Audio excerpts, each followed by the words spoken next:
boy ne banyingiza mu nyumba Keni ne Von ne bannegattako ekiro nga ndi mweyembeera mwana Devon omumanyi ne yabbe oyo Von Keni nannegattako n'amala n'awa ne Von naye nandya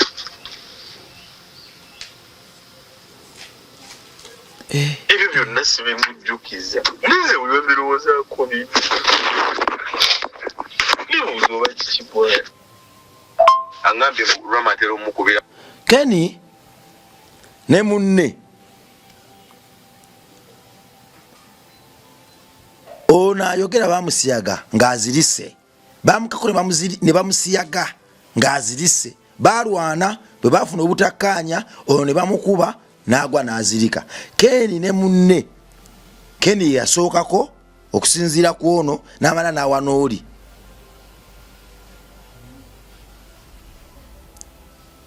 Keni yagambye ebintu bino yabivaamu emyaka 5 emabega, amaloboozi gano ga mwezi gumu emabega, naye nga ayogera amaloboozi gano era ali mu katambi kano alaga nti amaze mu relationship y'okusiyaga naye ba relationship amaze mu kikolwa ky'obwa Lucifer ne Keni emyaka 2. Ewe bwedda tuli wano omanyi bwangambye mboyo Dani omulaba mbudani kati buno obudde mbukuva lwe natandika obbeera naye mbu tewali na muntu gwayina mbu n'abamukwana abandaga mbusimanya swana keera ku maca ne ngamba Dani ve wange.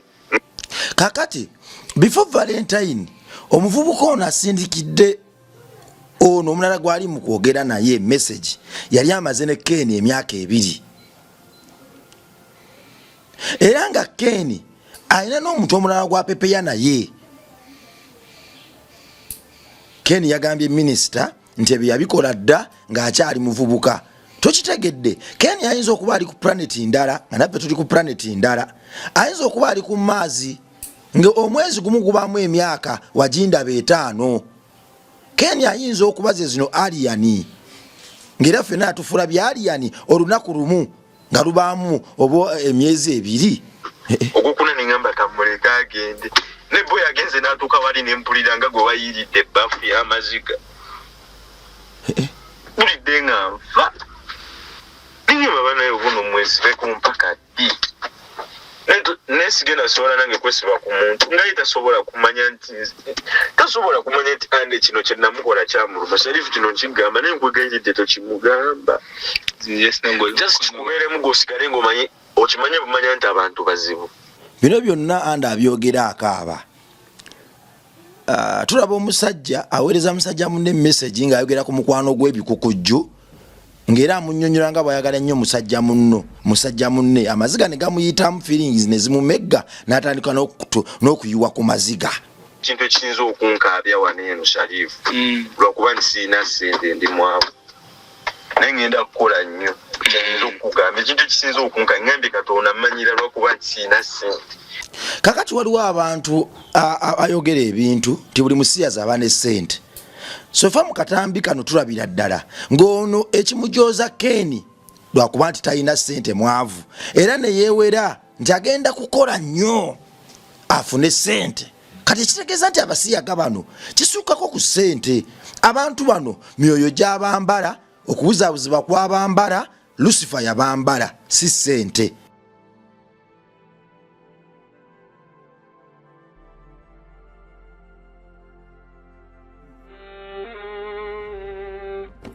Sebo, nyabo, mwana wa Katonda wenna ali eyo. Eno yera Bongo Charity Foundation. Tukola art for charity.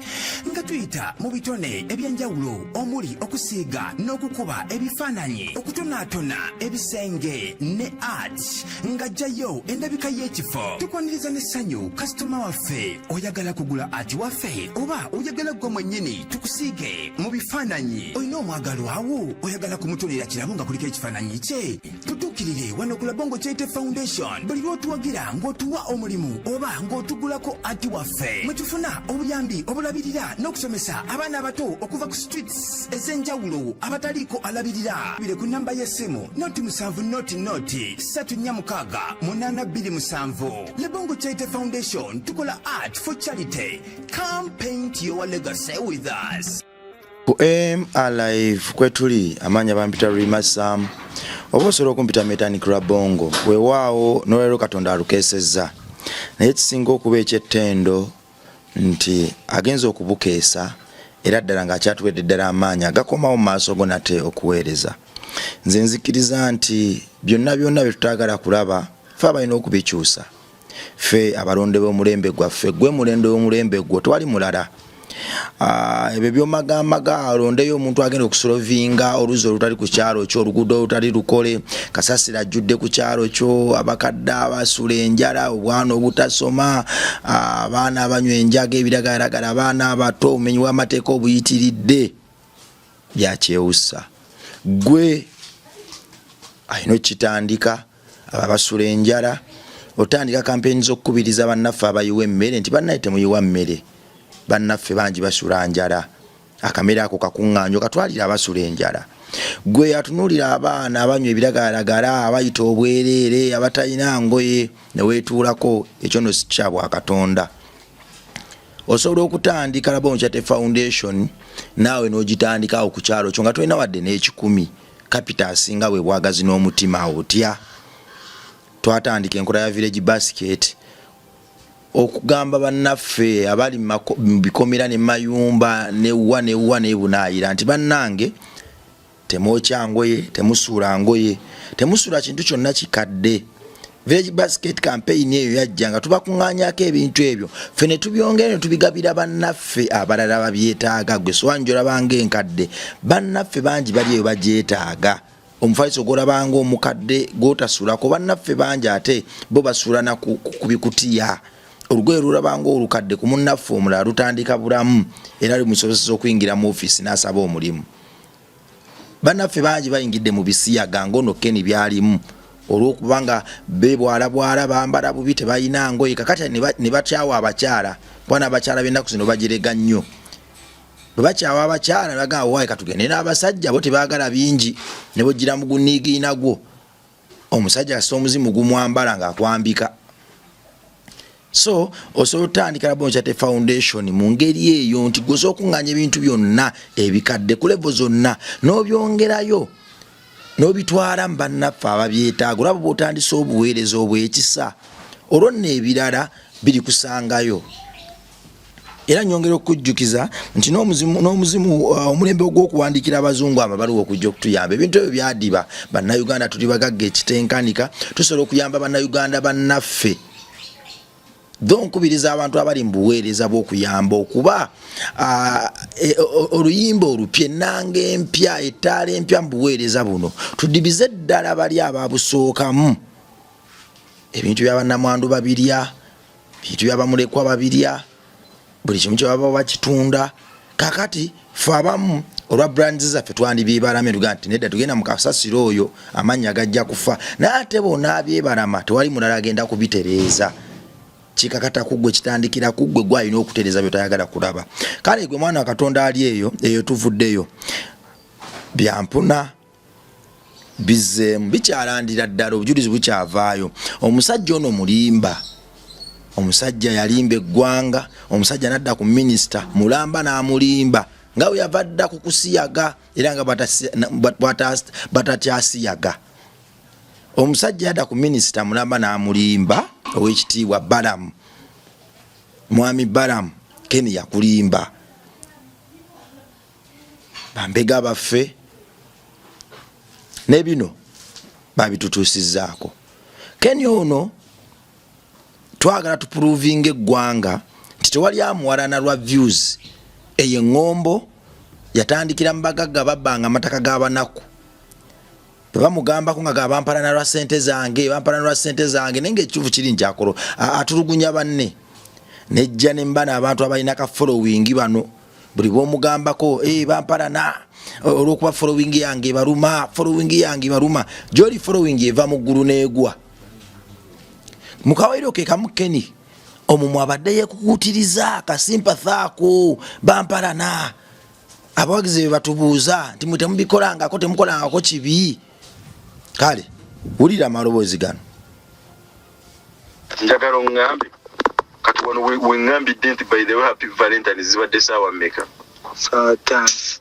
daba Ken yena jimusindikidde sawa mekana ndeka ku buloti mwana wa Katonda Valentine tebadde omwezi guwedde nga 14 Ken message gye bamusindikira ey'ebisiyaga n'atagiddamu bagimusindikira ku Valentine abadde agamba abantu era nga bawudduusa nga bawugguusa nti yakyuka dda era yalina n'abaana alina n'omukyala ebyo yabikola kavubuka amuwaga kati kiba kitegeeza nti okuva mu Febu nga 14 right paka kati wayisewo emyaka 5 Ken bw'ayagala okulimba ensi okuva mu Febu paka kati mu kutegeera kwa Ken wayisewo emyaka 5 tweyongere maaso ojolabe Happy Valentine's Day my love nandeka ku buloti Samunana ezeggulu ekiro okyegera nagimuweereza nandeka ku buloti kati weyabye bino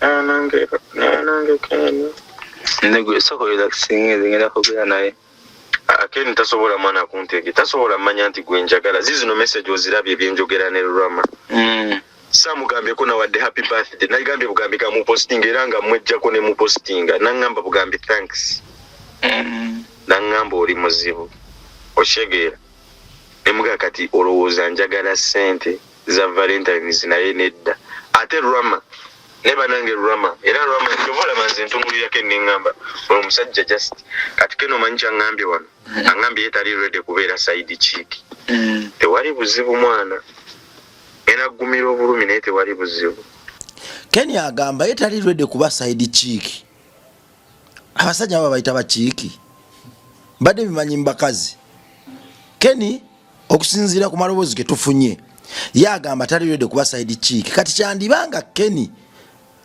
omusajja ono alya ate naye ne bamulya ekyo si kikulu tuggusa nsonga ya Ken gye yabadde ayagala okuvaamu yasiyaga obwana obuto n'alimba minisita Balamu nti ebintu yabirekeraawo takyabikola myaka 5 emabega tulaba message Ken ze bamuweereza era ezirimu obujja obuyitirivu Ken mwe yagambira nti nze saagala kuba side chick nga za Valentine tugende mu maaso ekitali kikyo tekiba kikyo kuba Ken mwesibyeku nnyo okyegeera nze Ken anyinyonyola ebintu n'embitegeera neye munnyonnyola tabitegeera okyegeera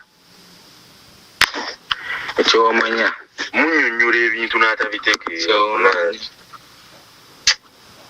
kati abantu babeera nabo bamanyi kati tubadde wano nze maze naye emyaka 2 okyegeera talina kyagamba nti andanko yali ankoleddeko kino n'akisiima naye obwedda tuli wano omanyi bwangambye mboyo Dani omulaba mbu Dani kati buno obudde mbu kuva lwe natandika okubeera naye mbu tewali na muntu gwayina mbu n'abamukwana abandaga mbu simanya swana keera ku makya ne ngamba Dani ve wange kakati before Valentine omuvubuka ono asindikidde ono omulala gwali mu kwogera naye message yali amaze ne Ken emyaka 2 era nga Ken alina n'omuntu omulala gwapepeya naye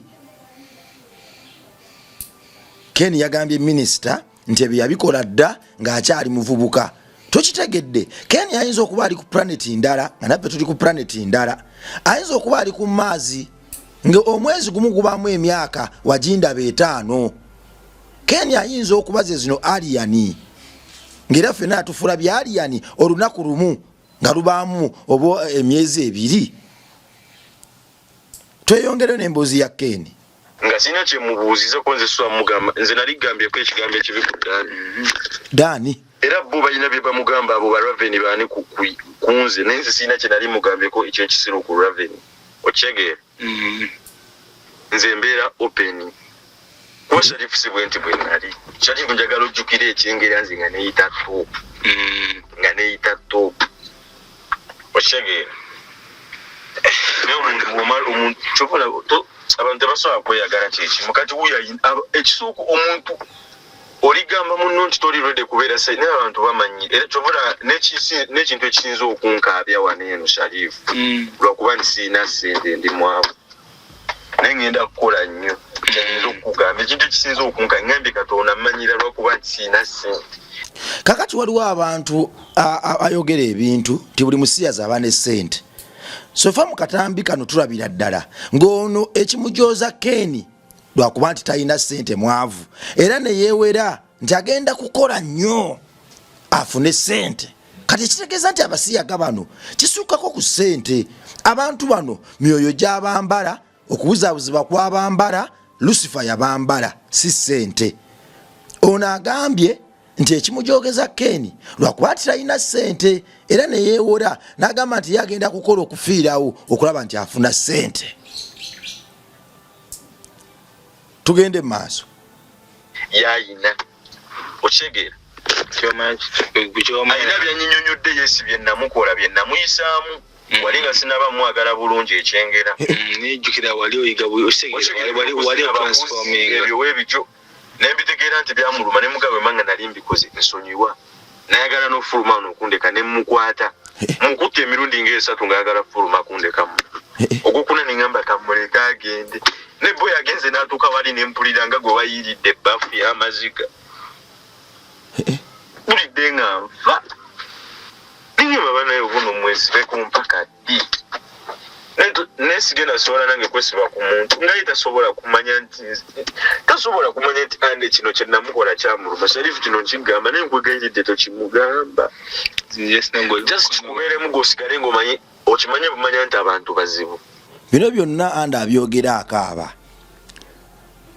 Tulaba omusajja aweereza musajja munne message ng'ayogera ku mukwano gw'ebikukujju ng'era amunnyonnyola nga bw'ayagala ennyo musajja munne amaziga ne gamuyitamu feelings ne zimumegga n'atandika n'okuyiwa ku maziga. Tuddeyo ku kibuga Sodoma ne Gomora. Bino byonna byalimu si bipya naye gwalowooza nti ebya Kayisaali tugenda kubimala nakwebuzaabuza olimba. Katonda yasaanyaawo ebibuga biramba lwakikolwa kino era n'omukyala abantu bano baali bava mu kibuga ekyo yabagana n'otunula emabega omukyala yawaliza n'atunula emabega wadde teyali mu kikolwa naye yafuuka empagi y'omunnyo. Njagala nkulage how bitter God was on this act. Katonda yasaanyaawo bibuga n'akuutira n'abantu be yasonyiwa obutabasaanyizaawo mu kibuga ekyo oba mu bibuga ebyo nti temutunula emabega. Omukyala bwe yatunula emabega n'afuuka empagi y'omunnyo. Obusungu bwa Katonda bwali bw'amaanyi ku kikola ekyo kyamwewunsa yita kirabangako. Bino byonna si bipya naye ennyumba ya Kristo yabiwangula. Ebiwangula lwa kigambo era yabiwangula lwa kigambo. Mwoyo Mutukuvu nakka ku bakulembeze baffe abaasookawo abaliwo n'abalijja alibakkako banyweze constitution yaffe. Abaasookawo bagiwandiika abaliwo baginyweze abalijja bongere eddala oginyweza. Obuwaayiro ne tubuteekamu amateeka ne gakolwa. Gwe binabireetamu nnyo omwoyo nedda. Luno olutalo luli paatire mwoyo na mubiri. Kakati omubiri nga bwe gukola n'omwoyo katugusabe gukole. Ab'omwoyo musabe, ab'omubiri amateeka mugakwase. Olwo n'ensi etereere. Tugende mu maaso. Oshege Ken agamba njagala naye lumu ojjukira olunaku lwe natamiira n'enwana ne showe ne alyoka nsika enviiri. Banyumiza saali bakunyumiza soko olwo lunaku showe ni yali amaze okunkuba nsisa enviiri nga mblackings out. Oshitegeera ne boy ne banyingiza mu nnyumba Ken ne Voni ne banneegattako ekiro nga ndi mweyembeera mwana. Devon Vono omumanyi ono yabbe oyo Voni Ken nanneegattako n'amala n'awa ne Voni naye nandya.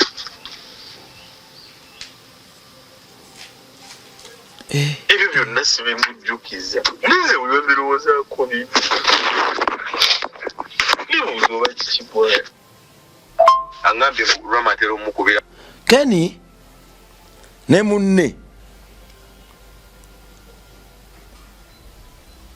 ono ayogera bamusiyaga ng'azirise bamukako ne bamusiyaga ng'azirise balwana bwe bafuna obutakkaanya ono ne bamukuba n'agwa n'azirika. Keni ne munne Keni yasookako okusinziira ku ono n'amala n'awa n'oli.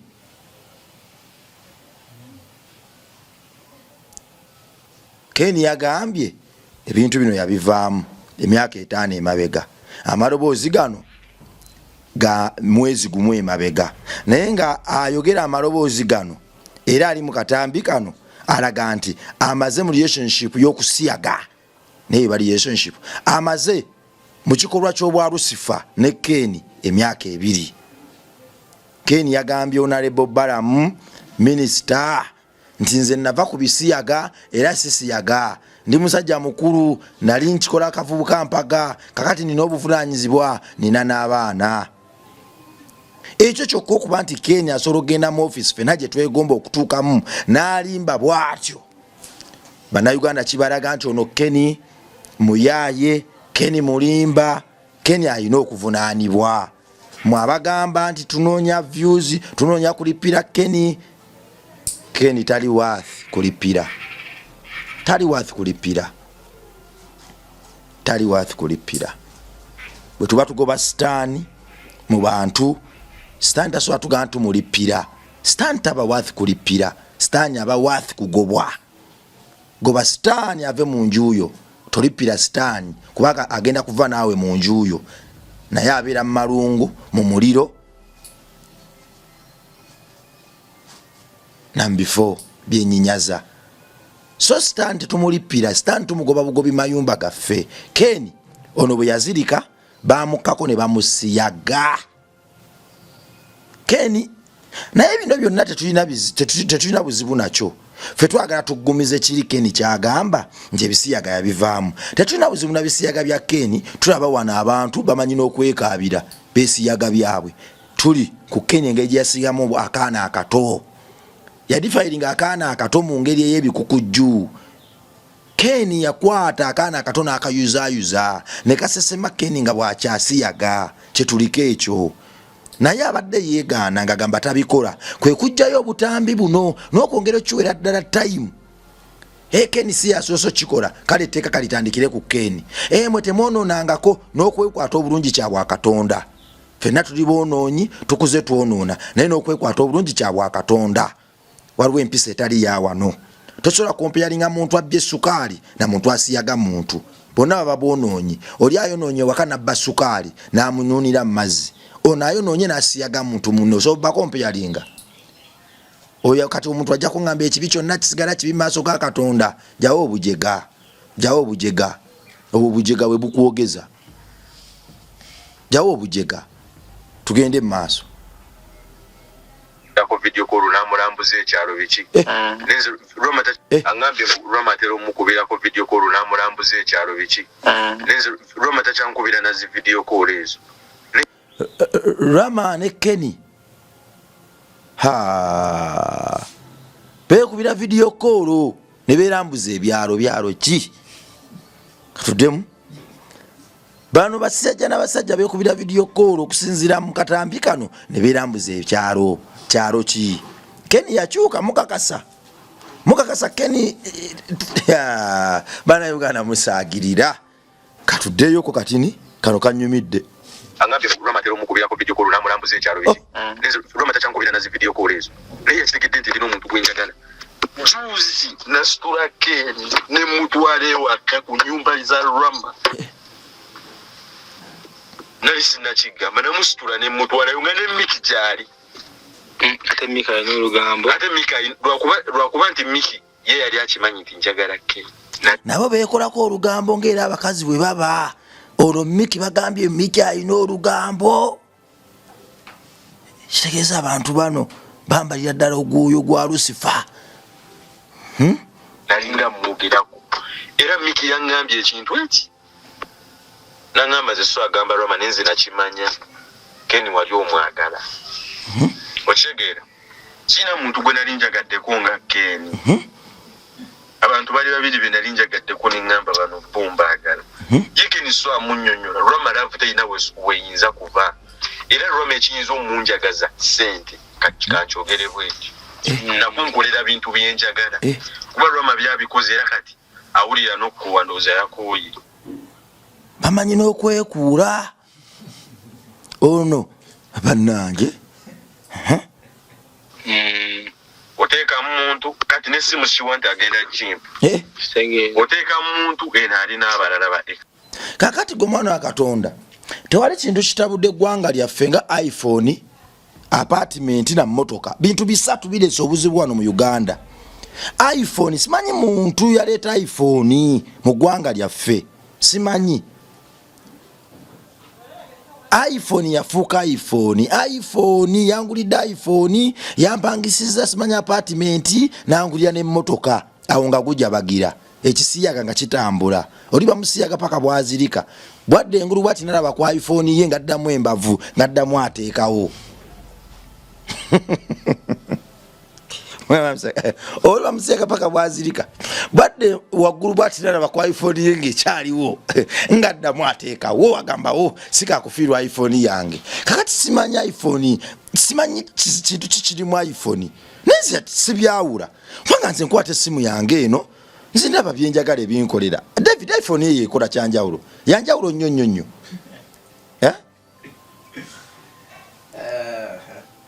iPhone gwamanya ebyamasimu iPhone tegambwako yamaanyi ku simu endala kakati naye omuntu bwakwata iPhone aba ku top yabasinga byamasimu yabasinga iPhone ki kakati bano batulaga nti essimu iPhone oli bwagikuwa gwe guma bugumya kusiyaga paka bovaayo ennuuni kati balina akakodyo motoka apartment iPhone oba gavumenti ebandinga iPhone munasonyiwa okuseka bino ebintu ebimu birimu okusaagirira kungi kakati gwe weewaayo bakuwa byakabina olwa iPhone kale tugende maaso okyegere ate nga ye ex we sigamba nti nze kenyi talina kintu kyeyali ankoledde nembeera nga bwe nkiraba ngamba nti kino kati juzi mama wange yali yanstressinze nga mpulira nfa era Roma bwe namusaba ezo sente nali musabye $300 okyegere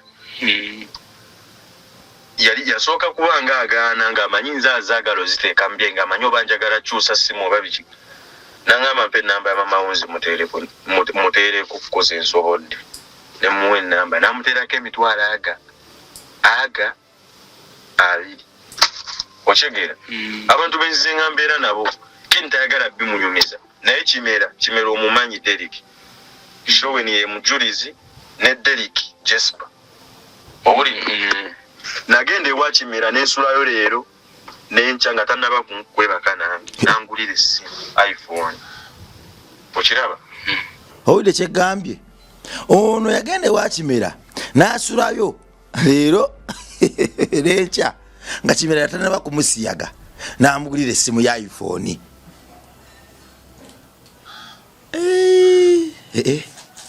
ebintu ebimu tubyogera ntubanga abali mu kuloota noyagala ozukuka ove mu tulo naye ng'ate buli bwojjukira nti Kristo waffe yabitusuubiza nti ebyo byonna biribaawo awo nno ogambira nti siri mu kirooto bino byonna Kristo yabitusuubiza iPhone zirijja bali zikozesa okusiyaga abantu olina bamusiyaga lwa iPhone n'amala neyejjanjaba paka lwafa naye ng'enta bwe yava ku iPhone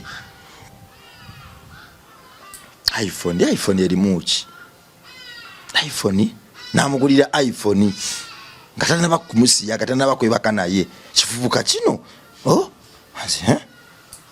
abantu bakukolera ebintu kyobala nze kimera simwerabira era ne bwankola kikati nsigala mmanyi respect kimera yakwatako $7,000 n'agimpa yali okuteeka $300 n'agampa okyegera kimera namusindikira omukira gwange just nanterako $15,000 okyegera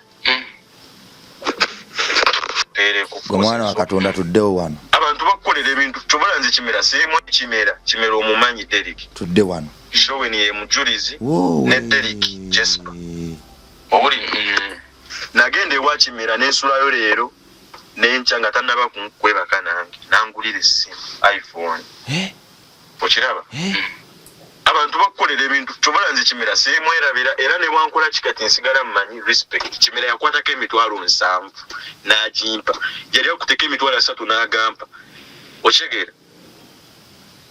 Kimera namusindikira omukira gwange just nanterako emitwalo 15 okitegeera.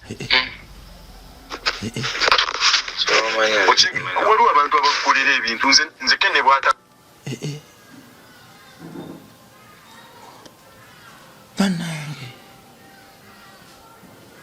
kene tumuwaayiriza kene twagala mumufunirako views kene bambi atakikola nko yabamukuba amayinja muri barokole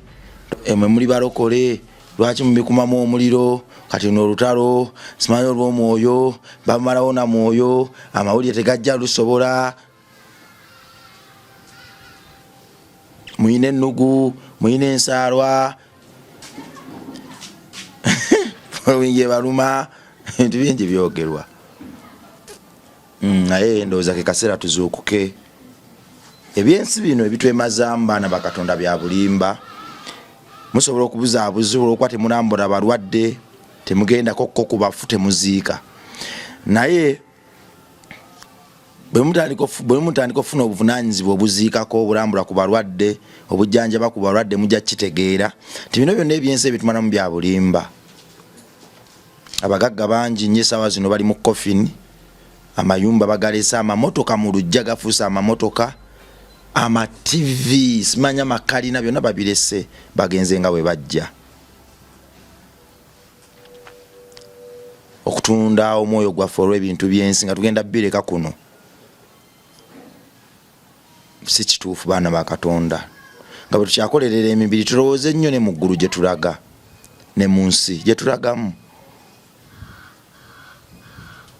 Tugenda kukomawo n'emboozi ya Kenny mwebale kugigoberera etujja kugiraga era tugenda kukomawo nayo twagala kujjayo bujulizi bwonna bumala olwo nno ffe tukirekere Minisita Balamu ne Uganda gavumenti yaffe naye nga ffe tukoze ogwaffe poliisi etukubiriza yambako poliisi naye ekuyambe era nze nalikoko mu campaign nakyali mu music wonso y'okuyimba mu mabaala nalikoko mu campaign z'okusamba emipiira poliisi n'abantu ba bulijjo era nga abayimbi faba spear aidinga campaign eyo kakati nze ekyo nakiyiga nti nze okubeerawo mu ggwanga lyaŋŋaani mirembe nina okuyiga okukolagana ne poliisi.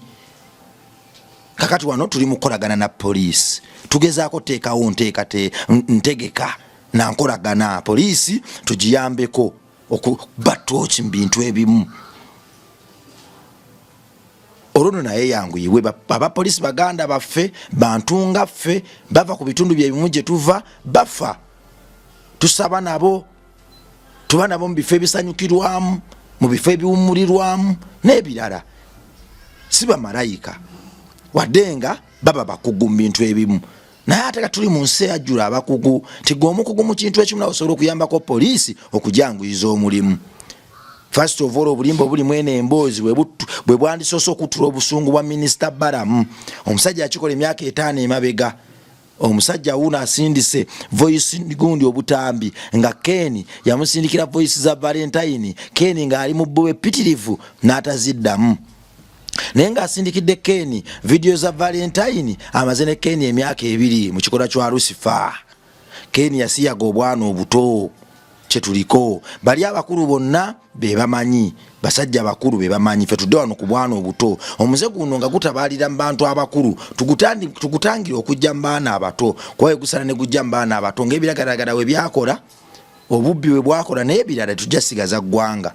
Enjaga yatandika eri mu bantu bakulu era nga ku kyalo kubako omunyi w'enjaga omu nga abantu bonna bagamba omanyi omusajja wa wali munyi wa njaga omusajja wali muwanja ne kijja ne kibabwe ekyo sigara yatandikira mu bantu bakulu era nga omuntu omukulu anywa sigara omusajja wali afuwe taaba nga mumita taaba segereti